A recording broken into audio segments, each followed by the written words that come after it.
ഈശോയിൽ സ്നേഹമുള്ള പ്രിയ സഹോദരി സഹോദരന്മാരെ, നമ്മൾ ക്രിസ്തുമസ് കാലത്തിൽ എപ്പിഫനി തിരുനാളിലേക്ക് പ്രവേശിക്കുകയാണ്. നമ്മൾ ഈശോയുടെ പ്രത്യക്ഷവൽക്കരണ തിരുനാൾ ആഘോഷിക്കുകയാണ്. സഭയിൽ ജനുവരി 6-ാം തീയതിയാണ് എപ്പിഫനി തിരുനാൾ എങ്കിലും നമ്മുടെ രാജ്യങ്ങളിൽ, പ്രത്യേകിച്ച് ക്രൈസ്തവ വിശ്വാസം ഔദ്യോഗികമായി അംഗീകരിക്കപ്പെട്ടിട്ടില്ലാത്ത ഒരു രാജ്യത്ത് അത് ഒരു അവധി ദിവസമായി ആചരിക്കുന്നില്ലാത്തത് കൊണ്ട് ജനുവരി 2-ാം തീയതിക്കും 8-ാം തീയതിക്കും ഇടയ്ക്ക് വരുന്ന ഞായറാഴ്ചയാണ് നമ്മൾ പ്രത്യക്ഷവൽക്കരണ തിരുനാൾ ആഘോഷിക്കുന്നത്. ഇന്ന് ജനുവരി 2-ാം തീയതി നമ്മുടെ പ്രത്യക്ഷവൽക്കരണ തിരുനാൾ നമ്മൾ ആഘോഷിക്കുകയാണ്. എപ്പിഫനി എന്ന വാക്കിൻ്റെ അർത്ഥം പ്രകാശിപ്പിക്കുക എന്നതാണ്. ഇന്ന് നമുക്ക് ലഭിച്ചിരിക്കുന്ന സുവിശേഷ ഭാഗം വിശുദ്ധ മത്തായി എഴുതിയ സുവിശേഷം 2-ാം അധ്യായം 1 മുതൽ 12 വരെയുള്ള വാക്യങ്ങളാണ്. അപ്പോൾ സുവിശേഷം ആരംഭിക്കുന്നത് തന്നെ ഇപ്രകാരം പറഞ്ഞുകൊണ്ടാണ്: ഹെറോദേസ് രാജാവിൻ്റെ കാലത്ത് യൂദയായിലെ ബെത്ലഹേമിൽ യേശു ജനിച്ചപ്പോൾ പൗരസ്ത്യദേശത്ത് നിന്ന് ജ്ഞാനികൾ ജെറൂസലേമിൽ എത്തി. അവർ അന്വേഷിച്ചു, എവിടെയാണ് യൂദന്മാരുടെ രാജാവായി ജനിച്ചവൻ? അപ്പോൾ മത്തായിയുടെ സുവിശേഷത്തിൽ മാത്രമാണ് ഇങ്ങനെ ഈ ജ്ഞാനികൾ ഈശോയെ സന്ദർശിക്കുവാനായിട്ട് വരുന്നത് നമ്മൾ കാണുന്നത്. അപ്പോൾ ആരായിരുന്നു ഈ ജ്ഞാനികൾ? മത്തായി പറയുന്ന വൈസ്മെൻ, അത് ആരായിരുന്നു എന്നുള്ളതാണ്. ഇവിടെ മത്തായി ഉപയോഗിക്കുന്ന ഗ്രീക്ക് പദം മാഗോസ് എന്ന ഒരു പദമാണ്. മാഗോസിൻ്റെ ബഹുവചനമായ മാഗോയി എന്ന പദമാണ് ജ്ഞാനികൾ എന്ന് ഉപയോഗിക്കുന്നത്. അപ്പോൾ ഈ മാഗോയി എന്ന പദത്തിന് പുരാതന ലോകത്ത് വിവിധങ്ങളായിട്ടുള്ള അർത്ഥങ്ങളുണ്ടായിരുന്നു. ഒരു അറിവുള്ള മനുഷ്യൻ, വിജ്ഞാനിയായ മനുഷ്യൻ, അതുപോലെ തന്നെ ഒരു തത്വചിന്തകൻ, ഒരു ദാർശനികൻ, പ്രത്യേകിച്ച് വാനമേഘങ്ങളെ നിരീക്ഷിക്കുന്ന ജ്യോതിശാസ്ത്രജ്ഞന്മാർ, അങ്ങനെയുള്ള മനുഷ്യർ. ഇവർക്കൊരു പ്രത്യേകത ഉണ്ടായിരുന്നത്, ഇവർ മിക്കവാറും രാജാക്കന്മാരുടെ രാജസദസ്സുകളിലെ ഉപദേശികളുമായിരിക്കും. അങ്ങനെയുള്ളവരെയാണ് ഈ ജ്ഞാനികൾ, മാഗോയി എന്ന് പറയപ്പെട്ടിരുന്നത്. അപ്പോൾ അവരുടെ വിജ്ഞാനവും അവർ നടത്തുന്ന ഗവേഷണവും, പ്രത്യേകിച്ച് ആകാശഗോളങ്ങളെയൊക്കെ സംബന്ധിച്ച് അവരുടെ പഠനങ്ങളുടെയൊക്കെ ഭാഗമായിട്ട് അതിൻ്റെയൊക്കെ അർത്ഥം മനസ്സിലാക്കുവാനായിട്ട് ശ്രമിച്ചിരുന്നവരാണ് ഈ ജ്ഞാനികൾ. അവർ പൗരസ്ത്യദേശത്ത് നിന്ന്, കിഴക്ക് ദേശത്ത് നിന്ന് വന്നു എന്നാണ് മത്തായി സുവിശേഷത്തിൽ രേഖപ്പെടുത്തിയിരിക്കുന്നത്. ഇവിടെ കിഴക്ക് എന്നതിന് മത്തായി എഴുതുന്ന ഭാഷ ഇപ്രകാരമാണ്: സൂര്യൻ ഉദിക്കുന്ന ദേശത്ത് നിന്ന് അവർ വന്നു എന്നാണ് പറയപ്പെടുന്നത്, മത്തായി എഴുതുന്നത്. അപ്പോൾ ഏതാണ് ഈ പ്രദേശം അല്ലെങ്കിൽ ഈ ദേശം എന്നുള്ളതിനെക്കുറിച്ച് സഭാപിതാക്കന്മാരുടെ ഇടയിൽ വിവിധങ്ങളായിട്ടുള്ള അഭിപ്രായങ്ങളുണ്ട്. പക്ഷേ ഏറ്റവും വിലമതിക്കാവുന്നതും ഏറ്റവും ശരിയാണ്, യഥാർത്ഥമാണ് എന്ന് കരുതാവുന്നതുമായ അഭിപ്രായങ്ങൾ ഇപ്രകാരമാണ്. അതായത് ഇവർ പേർഷ്യയിൽ നിന്ന് വന്നു എന്നുള്ളതാണ്. അക്കാലത്ത് പേർഷ്യ ജ്യോതിശാസ്ത്ര രംഗത്ത് വളരെയധികം നേട്ടങ്ങൾ, വികസനങ്ങൾ പ്രാപിച്ച ഒരു പ്രദേശമായിരുന്നു. അതുകൊണ്ട് മിക്കവാറും അവർ പേർഷ്യയിൽ നിന്ന് വന്നു എന്നാണ് സഭാപിതാക്കന്മാരായ തെർത്തുല്യാൻ മുതലായവരൊക്കെ പറയുന്നത്. അപ്പോൾ ഇവർ വന്നിട്ട് നക്ഷത്രം കണ്ടാണ് ഇവർ വരുന്നത്. ജ്യോതിശാസ്ത്രജ്ഞന്മാരായതുകൊണ്ട് തന്നെ അവർ ആകാശത്തൊരു പുതിയ നക്ഷത്രം കാണുകയും ആ നക്ഷത്രത്തെ പിൻചെന്ന് അവർ ഹെറോദേസിൻ്റെ അടുക്കലെത്തി അവനോട് ചോദിക്കുകയും ചെയ്തു, എവിടെയാണ് യഹൂദന്മാരുടെ രാജാവായി ജനിച്ചവൻ? അവർ പറഞ്ഞു, ഞങ്ങൾ കിഴക്ക് അവൻ്റെ നക്ഷത്രം കണ്ട് അവനെ ആരാധിക്കാൻ വന്നിരിക്കുകയാണ്. അപ്പോൾ സുവിശേഷത്തിൽ പ്രത്യേകമായിട്ട് പറയുന്നു, ഹെറോദോസ് രാജാവും ജെറൂസലേം മുഴുവനും അസ്വസ്ഥരായി. അപ്പോൾ ഒരു യഥാർത്ഥ രാജാവ് എന്ന നിലയിൽ ക്രിസ്തു അഭിമുഖീകരിക്കാൻ പോകുന്ന പ്രതിസന്ധികളുടെയും എതിർപ്പുകളുടെയും ആദ്യ പടിയാണ്, ആരംഭമായിരുന്നു ഹെറോദേസിൻ്റെയും ജെറൂസലേം മുഴുവനിലും ഉണ്ടായ ഈ ഒരു അസ്വസ്ഥത. അപ്പോൾ എവിടെയാണ് ഈ സ്ഥലം എന്ന് കണ്ടുപിടിക്കുവാൻ ഹെറോദേസ് എന്ത് ചെയ്തു? ഹെറോദേസ് തൻ്റെ രാജസദസ്സിലുള്ള ജ്ഞാനികളെ, മാഗോയിമാരെ, അതായത് നമ്മുടെ പ്രധാന പുരോഹിതന്മാരെ, ഫരിസേയരെ, നിയമജ്ഞരെയൊക്കെ വിളിച്ചു കൂട്ടിയിട്ട് അവരോട് ചോദിക്കുന്നു, എവിടെയാണ് മിശിഹായായിട്ടുള്ളവൻ ജനിക്കാൻ പോകുന്നത്? അപ്പോൾ അവർ എവിടെയാണ് അത് അന്വേഷിച്ചത്? അവർ അത് അന്വേഷിച്ചത് വിശുദ്ധ ഗ്രന്ഥത്തിലാണ്. വിശുദ്ധ ഗ്രന്ഥത്തിൽ മിക്ക പ്രവാചകന്റെ പുസ്തകത്തിൽ അവർ ഈ പ്രവചനം ഇപ്രകാരം വായിച്ചു കേൾപ്പിക്കുന്നുണ്ട്. യൂദയായിലെ ബെത്ലഹേമേ, നീ യൂദയായിലെ പ്രമുഖ നഗരങ്ങളിൽ ഒട്ടും താഴെയല്ല. എൻ്റെ ജനമായ ഇസ്രായേലിനെ നയിക്കുവാനുള്ളവൻ നിന്നിൽ നിന്നാണ് ഉത്ഭവിക്കുക. അപ്പോൾ അവർക്ക് മനസ്സിലായി, ഇതാ ബെത്ലഹേമിലാണ് മിശിഹ ജനിക്കുവാൻ പോകുന്നത്. അപ്പോൾ എന്തുകൊണ്ടാണ് ബെത്ലഹേം വളരെ പ്രധാനപ്പെട്ട ഒരു സിറ്റിയാണ്. എന്തുകൊണ്ട്? ഒറ്റ ഒരു കാരണമേ ഉള്ളൂ. അത് ദാവീദ് രാജാവിൻ്റെ നഗരമായിരുന്നു. ദാവീദിൻ്റെ പിതാവായ ജസ്സയും അദ്ദേഹത്തിൻ്റെ മക്കളും അവിടെയാണ്, ബെത്ലഹേമിലാണ് താമസിച്ച് ജീവിച്ചിരുന്നത്. അവിടെ വെച്ചാണ് ദാവീദിനെ രാജാവായി അഭിഷേകം ചെയ്യുന്നതും ബെത്ലഹേമിൽ വെച്ചാണ്.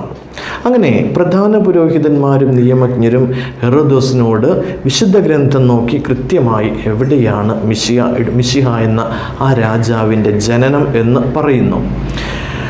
ഇതിനെക്കുറിച്ച് മറ്റൊരു പ്രധാനപ്പെട്ട, ഈ ഒരു സുവിശേഷ ഭാഗത്തിലെ മറ്റൊരു പ്രധാനപ്പെട്ട കാര്യം, ഒരു നക്ഷത്രത്തെക്കുറിച്ച് ഇവർ പറയുന്നുണ്ട്. അപ്പോൾ എന്താണ് ഈ നക്ഷത്രത്തിൻ്റെ പ്രാധാന്യം എന്നും നമുക്ക് ഒന്ന് നോക്കാം.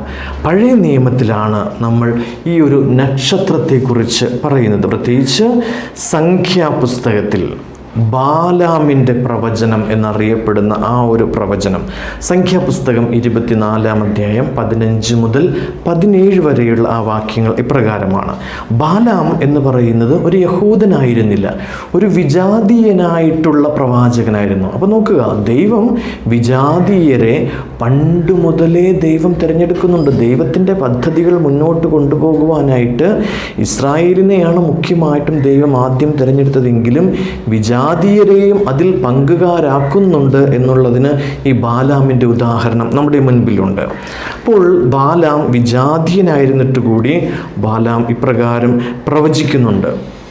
ബാലാം പറയുന്നു, 24-ാം അധ്യായം 15-ാമത്തെ വാക്യം ഇങ്ങനെയാണ്: ബായോറിൻ്റെ മകൻ ബാലാമിൻ്റെ പ്രവചനം, ദീർഘദർശനം ലഭിച്ചവൻ്റെ പ്രവചനം, ദൈവത്തിൻ്റെ വാക്കുകൾ ശ്രവിച്ചവൻ, അത്യുന്നതൻ്റെ അറിവിൽ പങ്കുചേർന്നവൻ, സർവശക്തനിൽ നിന്ന് ദർശനം സിദ്ധിച്ചവൻ, തുറന്ന കണ്ണുകളോടെ സമാധിയിൽ ലയിച്ചവൻ പ്രവചിക്കുന്നു. തൻ്റെ പ്രവചനം ആരംഭിക്കുന്നതിന് മുൻപ് തന്നെ ബാലാം എന്താണ്, ബാലാം എപ്രകാരമുള്ളവനാണ് എന്ന് വളരെ ഡീറ്റെയിൽഡ് ആയിട്ടുള്ള, വളരെ വിശദമായിട്ടുള്ള ഒരു വിശദീകരണമാണ് വിശുദ്ധ ഗ്രന്ഥം നൽകുക. എന്നിട്ട് ബാലാം ഇപ്രകാരം പറയുന്നു: ഞാൻ അവനെ കാണുന്നു, എന്നാൽ ഇപ്പോഴല്ല. ഞാൻ അവനെ ദർശിക്കുന്നു, എന്നാൽ അടുത്തല്ല. അപ്പോൾ ബാലാം കാണുന്നുണ്ട് മിശിഹായായിട്ട് ജനിക്കുവാൻ പോകുന്നവനെ. അവനെ ഞാൻ ദർശിക്കുന്നുണ്ട്, പക്ഷേ ഇപ്പോഴോ ഈ അടുത്തോ അല്ല, അതിനി വരാനിരിക്കുന്നേ ഉള്ളൂ. വർഷങ്ങൾക്ക് ശേഷമാണ് അത് സംഭവിക്കുക. എന്നിട്ട് ബാലാം തുടരുന്നു: യാക്കോബിൽ നിന്ന് ഒരു നക്ഷത്രം ഉദിക്കും, ഇസ്രായേലിൽ നിന്ന് ഒരു ചെങ്കോൽ ഉയരും. അപ്പോൾ യാക്കോബിൽ നിന്ന് ഒരു നക്ഷത്രം ഉദിക്കുമ്പോഴാണ് ഈ ചെങ്കോൽ ഉയരുന്നത്. അതായത് നക്ഷത്രം ഉദിക്കുമ്പോഴാണ് ഈ രാജാവ്, ഈ മിശിഹ ജനിക്കുന്നത്. അപ്പോൾ പ്രത്യേകമായ ഒരു നക്ഷത്രത്തെക്കുറിച്ചുള്ള ആ ഒരു പ്രവചനം ബാലാം പറയുന്നുണ്ട് സംഖ്യയുടെ പുസ്തകത്തിൽ. എന്നിട്ട് തുടരുന്നു: അത് മോവാബിൻ്റെ നെറ്റിത്തടം തകർക്കും, ഷേത്തിൻ്റെ പുത്രന്മാരെ സംഹരിക്കുകയും ചെയ്യും, ഏദോം അന്യാധീനമാകും. ഇതാണ് ബാലാമിൻ്റെ പ്രവചനം. അപ്പോൾ ഈ പ്രവചനം അറിയപ്പെടുക നക്ഷത്രത്തിൻ്റെ പ്രവചനം എന്നുകൂടി ഇതിനൊരു പേരുണ്ട്. അപ്പോൾ സംഖ്യാപുസ്തകത്തിലെ വളരെ പ്രസിദ്ധമായിട്ടുള്ളൊരു പ്രവചനമാണിത്. യഹൂദരുടെ ഇടയിൽ നക്ഷത്രത്തിൻ്റെ പ്രവചനം എന്ന് അറിയപ്പെട്ടിരുന്ന ഈ പ്രവചനം. അപ്പോൾ AD 2-ാം നൂറ്റാണ്ടിൽ പലപ്പോഴും ഈ നക്ഷത്രത്തിൻ്റെ പ്രവചനം ദുരുപയോഗപ്പെടുത്തുന്നതായിട്ടൊക്കെ നമ്മുടെ ചരിത്രത്തിൽ നമുക്ക് കാണാം. AD 2-ാം നൂറ്റാണ്ടിൽ ഞാനാണ് മിശിഹ എന്ന് അവകാശപ്പെട്ടുകൊണ്ട് ഒരാൾ വരുന്നുണ്ട്. എന്നിട്ട് അയാൾ തന്നെ വിശേഷിപ്പിക്കുന്നത് ബർക്കോബ്ഗ എന്നാണ്. ബർക്കോബ്ഗ, അതായത് നക്ഷത്രത്തിൻ്റെ പുത്രൻ. അപ്പോൾ ഞാനാണ് ആ നക്ഷത്രത്തിൻ്റെ പുത്രൻ എന്ന് സ്വയം അവകാശപ്പെട്ടുകൊണ്ട് വരുന്നവരൊക്കെ ഇസ്രായേലിൻ്റെ ചരിത്രത്തിലുണ്ടായിരുന്നു. അപ്പോൾ നോക്കുക, യാക്കോബിൽ നിന്ന് ഒരു നക്ഷത്രം ഉദയം ചെയ്യുമ്പോൾ ഇസ്രായേലിൽ നിന്ന് ഒരു ചെങ്കോൽ ഉയർന്നു വരും. അപ്പോൾ ആ നക്ഷത്രം ഉദയം ചെയ്യുമ്പോഴാണ് ഇസ്രായേലിൻ്റെ രാജാവായിട്ടുള്ളവൻ, ചെങ്കോൽ എന്ന് പറഞ്ഞാൽ രാജാധികാരത്തിൻ്റെ പ്രതീകമാണ്, അത് ഉയർന്നു വരുന്നത്. അപ്പോൾ ജ്ഞാനികളായ മനുഷ്യർ ആ നക്ഷത്രത്തെയാണ് ആകാശത്ത് കാണുകയും ചെയ്തത്. അപ്പോൾ നോക്കുക, ഈ ഒരു പ്രവചനം യഹൂദരുടെ ഇടയിൽ മാത്രമല്ല, വിജാതീയരുടെ ഇടയിലും ഈ ഒരു പ്രവചനം വളരെയധികം പ്രസിദ്ധമായിരുന്നു എന്ന് നമുക്ക് വിശുദ്ധ ഗ്രന്ഥവും മറ്റ് ഉറവിടങ്ങളൊക്കെ പരിശോധിച്ചാൽ മനസ്സിലാവും. വിജാതീയരും കരുതിയിരുന്നു ഒരു രാജാവ് ഈ യഹൂദരുടെ ഇടയിൽ നിന്ന് വരും, അപ്പോൾ അവൻ വരുമ്പോൾ ഒരു നക്ഷത്രം ഉദയം ചെയ്യും എന്നുള്ളത്. അങ്ങനെ ഈ നക്ഷത്രത്തെ അനുയാത്ര ചെയ്തുകൊണ്ട് ഹെറോദേസിൻ്റെ കൊട്ടാരത്തിൽ അവർ പ്രവേശിച്ചപ്പോൾ നക്ഷത്രം അപ്രത്യക്ഷമായി. തുടർന്ന് വീണ്ടും അവരെ കൃത്യമായി ഈശോ ജനിച്ച സ്ഥലത്തിന് മുൻപിൽ അത് കൊണ്ടുവരുന്നുണ്ട്. അതായത് നക്ഷത്രം ഹെറോദേസിൻ്റെ കൊട്ടാരത്തിൽ ഇവർ പ്രവേശിച്ചപ്പോൾ ആ നക്ഷത്രം അപ്രത്യക്ഷമായി. അപ്പോൾ അവിടെ വെച്ച് ഹെറോദേസ് തൻ്റെ ജ്ഞാനികളോട് ചോദിക്കുന്നു, എവിടെയാണ് ക്രിസ്തു മിശിഹ ജനിക്കുക? അപ്പോൾ അവർ വിശുദ്ധ ഗ്രന്ഥമാകുന്ന ആ ഒരു ദൈവത്തിൻ്റെ വെളിപാടിനെയാണ് അവരാശ്രയിക്കുന്നത്. അപ്പോൾ നോക്കുക, ജ്ഞാനികൾ അവരാദ്യം ആശ്രയിച്ചത് പ്രപഞ്ചമാകുന്ന ദൈവത്തിൻ്റെ വെളിപാടിനെ, എ ബുക്ക് ഓഫ് ക്രിയേഷൻ, ദൈവത്തിൻ്റെ സൃഷ്ടി എന്ന് പറയുന്ന ആ പുസ്തകത്തിൽ നിന്നാണ് ജ്ഞാനികൾ ക്രിസ്തു എവിടെയാണ് എന്ന് മനസ്സിലാക്കിയത്. ഹെറോദേസിൻ്റെ കൊട്ടാരത്തിലുണ്ടായിരുന്ന ജ്ഞാനികളാകട്ടെ, അവർ ദ ബുക്ക് ഓഫ് റെവലേഷൻ, ദൈവത്തിൻ്റെ വെളിപാട്, അതായത് വിശുദ്ധ ഗ്രന്ഥം. അപ്പോൾ വിശുദ്ധ ഗ്രന്ഥവും ഈ പ്രപഞ്ചം മുഴുവനും നമ്മെ ഒരുപോലെ ദൈവത്തിങ്കിലേക്ക് നയിക്കുന്നു, ക്രിസ്തുവിങ്കിലേക്ക് നയിക്കുന്നു എന്നുള്ള ഒരു പാഠവും ഈ ഒരു സംഭവം നമുക്ക് നൽകുന്നുണ്ട്. പ്രിയപ്പെട്ടവരെ, ഇനി എന്താണ് ഈ പ്രത്യക്ഷവൽക്കരണ തിരുനാളിൻ്റെ പ്രത്യേകത, അതിൻ്റെ പ്രാധാന്യം എന്താണ് എന്ന് മനസ്സിലാക്കുവാനായിട്ട് നമുക്ക് ഇന്നത്തെ നമ്മുടെ ഒന്നാം വായന ഒന്ന് പരിശോധിക്കുന്നത് നല്ലതായിരിക്കും. ഒന്നാം വായനയിൽ പ്രത്യേകമായിട്ട് നമ്മൾ ഇസയാസ് പ്രവാചകൻ്റെ പ്രവചനമാണ് കാണുന്നത്. ഇന്ന് നമ്മൾ ഇസയാസ് പ്രവാചകൻ്റെ 3 പ്രവചനങ്ങൾ നമ്മളൊന്ന് പരിശോധിക്കുവാനായിട്ട് എടുക്കുകയാണ്. അതിൽ ഒന്നാമത്തേത് ഇപ്രകാരമാണ്. ഇസയാസ് പ്രവാചകൻ്റെ പുസ്തകം 1-ാം അധ്യായം 3-ാമത്തെ വാക്യം. ഏറ്റവും ആരംഭം 3-ാമത്തെ വാക്യമാണ്. നമ്മളെപ്പോഴും നമ്മുടെ ക്രിസ്തുമസിന് പുൽക്കൂടുകൾ ഉണ്ടാക്കുമ്പോൾ നമ്മളവിടെ കുറേ മൃഗങ്ങളെയൊക്കെ പ്രതിഷ്ഠിക്കാറുണ്ട്, പ്രത്യേകിച്ച് ആടുകൾ. എന്തുകൊണ്ടാണ് ആടുകളെ പ്രതിഷ്ഠിക്കുന്നത്? ആട്ടിടയന്മാരാണ് ഈശോയെ ആരാധിക്കുവാനായിട്ട് വന്നത് ആ പുൽക്കൂട്ടിലേക്ക്. തീർച്ചയായിട്ടും അവരോടൊപ്പം ആടുകൾ ഉണ്ടായിട്ടുണ്ടാവും. രണ്ടാമത്തേത് ഒട്ടകമാണ്. അപ്പോൾ ഈ രാജാക്കന്മാർ അല്ലെങ്കിൽ ഈ ജ്ഞാനികൾ വന്നത് ഒട്ടകത്തിൻ്റെ പുറത്തേറിയായിരിക്കണം എന്ന് കരുതിക്കൊണ്ടാണ് ഒട്ടകം അവിടെ സ്ഥാനം പിടിക്കുന്നത്. പിന്നെ 2 ജീവികൾ കൂടെ ഈ പുൽക്കൂട്ടിൽ സ്ഥാനം പിടിച്ചിട്ടുണ്ട്. ഒന്നാമത്തേത് ഒരു കാള, മറ്റേത് ഒരു കഴുത. ഈ കാളയും കഴുതയും എപ്പോഴും നമ്മുടെ പുൽക്കൂട്ടിൽ സ്ഥാനം പിടിക്കുന്ന ജീവികളാണ്. എന്തുകൊണ്ടാണ് ഈ കാളയും കഴുതയും പുൽക്കൂട്ടിൽ സ്ഥാനം പിടിച്ചത്? മറ്റു മൃഗങ്ങളെക്കാളൊക്കെ അപേക്ഷിച്ച് എന്തുകൊണ്ട് കാളയും കഴുതയും? അതിനുള്ള ഉത്തരമാണ് ഇസയാസ് പ്രവാചകൻ്റെ 1-ാം അധ്യായം 3-ാമത്തെ വാക്യം. അതിങ്ങനെയാണ്: കാള അതിൻ്റെ ഉടമസ്ഥനെ അറിയുന്നു, കഴുത അതിൻ്റെ യജമാനൻ്റെ തൊഴുത്തും. എന്നാൽ ഇസ്രായേൽ ഗ്രഹിക്കുന്നില്ല, എൻ്റെ ജനം മനസ്സിലാക്കുന്നില്ല. അപ്പോൾ ഇസയാസ് പ്രവാചകൻ ഇവിടെ പറയുകയാണ്, മിശിഹ വരുമ്പോൾ മൃഗങ്ങൾ പോലും ആ മിശിഹായെ കണ്ടെത്തുകയും മനസ്സിലാക്കുകയും ചെയ്യും. എന്നിട്ട് ആ മൃഗങ്ങൾക്ക് 2 ഉദാഹരണമായിട്ട് ഇസയാസ് പ്രവാചകൻ പറയുന്നത് ഒന്ന് കാളയും ഒന്ന് കഴുതയുമാണ്. അപ്പോൾ അതുകൊണ്ടാണ് നമ്മുടെ ഈശോയുടെ തിരുജനനത്തിൻ്റെ ചിത്രീകരണത്തിൽ എപ്പോഴും കാളയും കഴുതയും മറ്റ് ആടുകളോടൊപ്പം സ്ഥാനം പിടിക്കുന്നത്. അപ്പോൾ ഇസയാസ് പ്രവാചകൻ പറയുന്നത് ഇങ്ങനെയാണ്: ആ മൃഗങ്ങൾ പോലും ഈ യേശുവിനെ, ഈ മിശിഹായായിട്ട് മനസ്സിലാക്കിയിട്ടും എൻ്റെ ജനം അവനെ മനസ്സിലാക്കുകയോ തിരിച്ചറിയുകയോ ചെയ്തില്ല എന്നുള്ളതാണ്. അതാണ് 1-ാമത്തെ പ്രവചനം. എൻ്റെ ജനം അവനെ തിരിച്ചറിഞ്ഞില്ല. അതുകൊണ്ടാണ് ലൂക്കായുടെ സുവിശേഷത്തിൽ നമ്മൾ വായിക്കുന്നുണ്ട്. ലൂക്കായുടെ സുവിശേഷത്തിൽ മാലാഖമാർ ആട്ടിടയന്മാർക്ക് സന്ദേശം കൊടുക്കുമ്പോഴേക്കും പറയുന്നൊരു കാര്യം, പിള്ളക്കച്ച കൊണ്ട് പൊതിഞ്ഞ് പുൽത്തൊട്ടിയിൽ കിടത്തിയിരിക്കുന്ന ഒരു ശിശുവിനെ നിങ്ങൾ കാണും. അപ്പോൾ ഈ പുൽത്തൊട്ടി എന്ന് പറയുന്ന ഈ വാക്കും തൊഴുത്ത് എന്ന് ഇസയാസ് പ്രവാചകൻ പറയുന്ന വാക്കും ഒരേ വാക്ക് തന്നെയാണ്. അപ്പോൾ ആ ഇസയാസ് പ്രവാചകന്റെ പ്രവചനത്തിൻ്റെ ഒരു പശ്ചാത്തലത്തിലാണ് മാലാഖമാർ ഇടയന്മാരോട് പറയുക, പുൽത്തൊട്ടിയിൽ കിടത്തിയിരിക്കുന്ന ശിശു എന്നുള്ളത്. ഇനി നമുക്ക് ഇന്നത്തെ നമ്മുടെ ഒന്നാം വായന ഒന്ന് പരിശോധിക്കാം. അതിൽ പ്രത്യേകമായിട്ട് ഇസ്യാസ് പ്രവാചകൻ പറയുന്നത് 60-ാം അധ്യായം 1 മുതൽ 6 വരെയുള്ള വാക്യങ്ങളാണ്. ജെറുസലേമേ, ഉണർന്ന് പ്രശോഭിക്കുക, നിന്റെ പ്രകാശം വന്നു ചേർന്നിരിക്കുക. എന്നിട്ട് ഇസ്യാസ് തുടർന്ന് ഇങ്ങനെ പറയുന്നത് ഇങ്ങനെയാണ്: ജനതകൾ നിന്റെ പ്രകാശത്തിലേക്കും രാജാക്കന്മാർ നിന്റെ ഉദയശോഭയിലേക്കും വരും. അപ്പം ഈ ജനതകൾ എന്ന് പറയുന്നത് പിന്നീട് തുടർന്നും പറയുന്നുണ്ട്, ജനതകളുടെ ധനം നിനക്ക് ലഭിക്കുകയും ചെയ്യുമ്പോൾ നിന്റെ ഹൃദയം ആനന്ദപുളകിതമാകും. അപ്പോൾ ഈ ജനതകൾ എന്ന് പറയുന്നത് വിജാതീയരെ ഉദ്ദേശിച്ചുകൊണ്ടാണ്. എത്നോസ് എന്നാണ് ഗ്രീക്ക് വാക്ക്. വിജാതീയർ, ഇംഗ്ലീഷ് ഭാഷയിൽ നമ്മൾ ട്രാൻസ്ലേറ്റ് ചെയ്തത് നേഷൻസ് വിൽ കം എന്ന് പറയുന്ന നേഷൻസ്, അതെപ്പോഴും വിജാതീയരെ ഉദ്ദേശിച്ചുകൊണ്ടാണ്. ഇസ്രായേല്യർ, യഹൂദർ അല്ലാത്തവരെ ഉദ്ദേശിച്ചുകൊണ്ടാണ്. എന്നിട്ട് പിന്നെ ഇന്നത്തെ വായനയുടെ അവസാന ഇപ്രകാരം പറയുന്നു: ഷേബായിൽ നിന്നുള്ളവരും വരും, അവർ സ്വർണവും സുഗന്ധദ്രവ്യങ്ങളും കൊണ്ടുവരികയും കർത്താവിൻ്റെ കീർത്തനങ്ങൾ ആലപിക്കുകയും ചെയ്യും. നമ്മളെപ്പോഴും എന്തുകൊണ്ടാണ് ഈ ഒരു വായന ഒന്നാം വായനയായിട്ട് നമുക്ക് ലഭിച്ചതെന്ന് നോക്കുമ്പോൾ നമ്മൾ നോട്ടത്തിൽ നമ്മുടെ മനസ്സിലേക്ക് വരുന്നത് അവർ സുഗന്ധദ്രവ്യങ്ങളും സ്വർണവും കൊണ്ടുവരും എന്നുള്ള ആ ഒരു സൂചന ഉള്ളത് കൊണ്ടാണ് എന്ന് നമുക്ക് തോന്നാം. എന്നാൽ അതിനേക്കാൾ അപ്പുറമായിട്ട് വലിയൊരു കാര്യം ഈ ഇസ്യാസ് പ്രവാചകൻ പറയുന്നത് എന്താണെന്നറിയാമോ? ജനതകൾ, വിജാതീയർ നിന്റെ പ്രകാശത്തിലേക്ക് വരും. വിജാതീയരായ രാജാക്കന്മാർ നിന്റെ ഉദയശോഭയിലേക്ക് വരും. അപ്പോൾ മിശിഹ ജനിച്ചു കഴിയുമ്പോൾ വിജാതീയർ ആദ്യം ആ രാജാവിനെ കാണുവാനായിട്ട് വരും.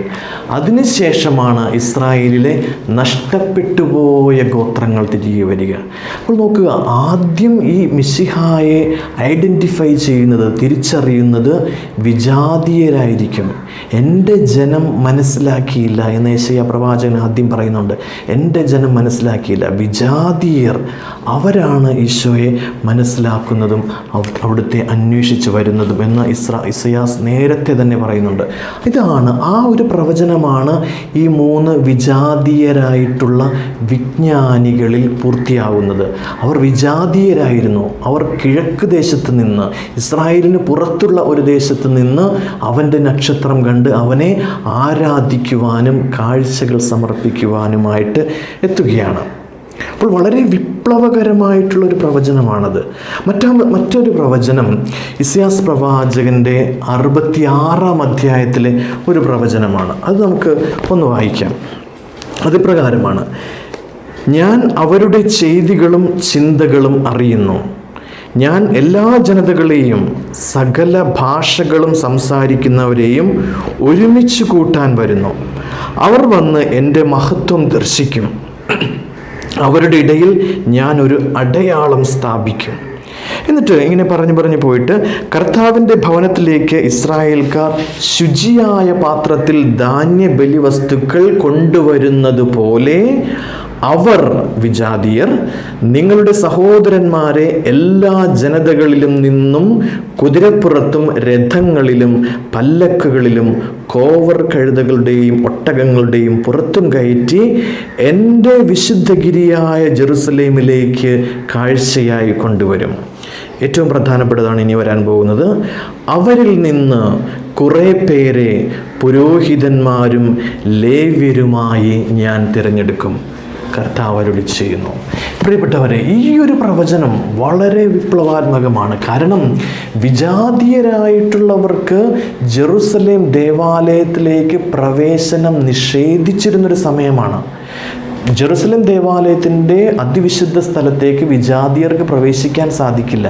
അങ്ങനെയുള്ള ഒരു സമയത്താണ്, അങ്ങനെയുള്ളൊരു സാഹചര്യം നിലനിൽക്കുമ്പോഴാണ് ഇസ്യാസ് പ്രവാചകൻ പ്രവചിക്കുന്നത്: വിജാതീയരിൽ നിന്ന് എൻ്റെ പുരോഹിതന്മാരെയും ലേവ്യരെയും ഞാൻ നിയമിക്കും. വിജാതീയരിൽ നിന്നായിരിക്കും എൻ്റെ പുരോഹിതന്മാരും ലേവ്യരും വരുന്നത്. അപ്പോൾ നോക്കിയേ, യഥാർത്ഥ ഇസ്രായേലായ സഭയിലാണ്, തിരുസഭയിലാണ് ഈ പ്രവചനം പൂർത്തിയാവുന്നത്.